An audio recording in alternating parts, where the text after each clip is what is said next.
So you guys are coming or what? Yeah. The week is finally upon us, E3 is underway, and Ubisoft has come out and given us a bunch of information about Division 2. This is all courtesy of some strange press conferences. As you can see, they're getting ready right now, and they'll be playing right after the conference is done.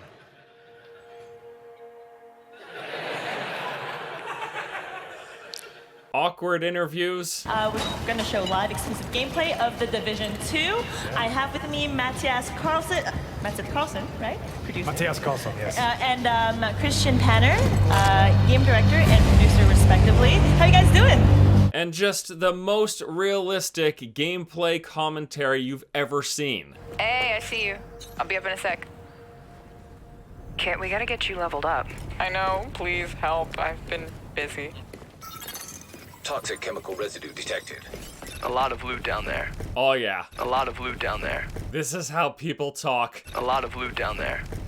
Oh, you guys nailed it. Good job. Great idea. Let's just die. The most important thing we've got, though, is details. A clear picture of what Division 2 is going to be, how it's going to differ from the original game, and that's what I want to talk about here today. Everything that we know so far about the Division 2. So at its core, it's the same game. We've got an open world, cover-based loot shoot game where you'll be moving around, picking up gear, leveling up, and taking down the bad guys. In Washington, D.C., 7 months after the virus outbreak that we saw in the first game, the capital has been overtaken, and us as the Division must work together to protect its citizens and take it back. Apparently the map is nearly a one-for-one representation of the real city, with landmarks, neighborhoods, and natural landscapes making up the various districts of the game. The map is also said to be 20% larger and much more varied, with locations, open spaces, and natural environments thanks to this setting. Pretty cool to see as well. We had some wildlife in the footage that I saw, like with deer running around. Now, what are you going to be doing in the game? Well, pretty much expect to do the same thing in the original. You'll make a character, you'll go through the story campaign, fighting back the enemies, trying to protect the citizens, trying to reclaim the city with those RPG mechanics of leveling up your character, picking different skills and weapons, acquiring gear of different rarities, eventually trying to get to the maximum level in which you step into the end game. Before I talk about the end game, though, I want to mention some of the interesting gameplay changes that they're talking about here. First off, there's going to be a lowered time to kill. Enemies are going to be dying much more quickly, both players and NPC. They just want to make it feel less bullet spongy. Now, there is always going to be some bullet sponginess because this is a loot game. Now, there's also going to be armor on our agents. They've changed the way the health system works. Before, it was these pips of health. Now there's a layered armor bar that gets worked down before your health bar gets impacted. And instead of replenishing health with medkits, you're going to be replacing your armor plating. But also, there's now this destructible armor system, where as you target and work down the armor on particular parts of the enemy, say you shoot the arm a bunch, the armor plating on the arm breaks off. They also said there's going to be much more interaction with the citizens in the game, helping them form settlements and doing quests for them. So those are the big kind of gameplay points. Let's talk about the progression. Again, you work through the game, you level up your character, you finish the campaign, and once you hit max level, that's when they bring specializations into the picture. This is a brand new endgame progression system that has you acquiring new skills and a signature weapon. So we've got the survivalist who uses a crossbow, the demolitionist who uses a grenade launcher, and the sharpshooter who uses a sniper rifle. Besides their weapons, they all have their own array of skills and talents that you unlock, and you can pick one at first, but eventually you can level up all three of them. What's the end game going to be? Well, first, of course, you have the specializations, as we mentioned. There's going to be that as a progression system on top of the PvP, an updated version of the Dark Zone. There'll be new co-op activities tailored specifically for the end game, and an 8-player raid. This is a new introduction into Division as a series. One thing that I did hear them say a lot is that they're kind of building this game with an end game first mentality. When the Division launched,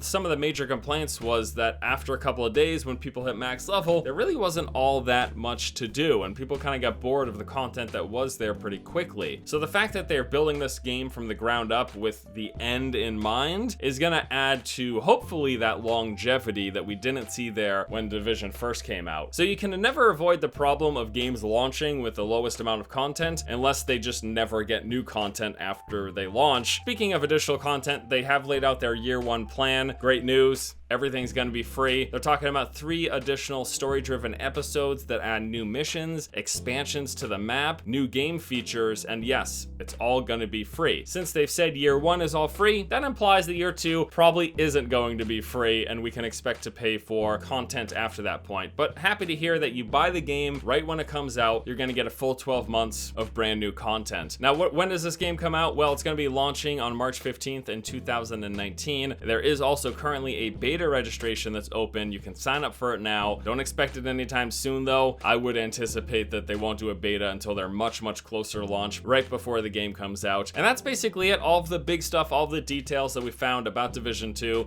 It was a good press conference. I'm glad we got some information. I'm glad we got to see some gameplay. I'm excited for this game. I really liked the first game. I know it gets a lot of flack, but we can at least say this. Ubisoft has been doing a great job in recent years of supporting these games and letting the communities grow. I'm hoping that Division 2 doesn't pull a Destiny 2 and launches in a terrible state. It will obviously launch with less content that it will have 2 years after it comes out, because they're already telling us they're adding content, but the hope is that the content that is there the day it comes out is enough to keep people entertained. I love loot games. I love them.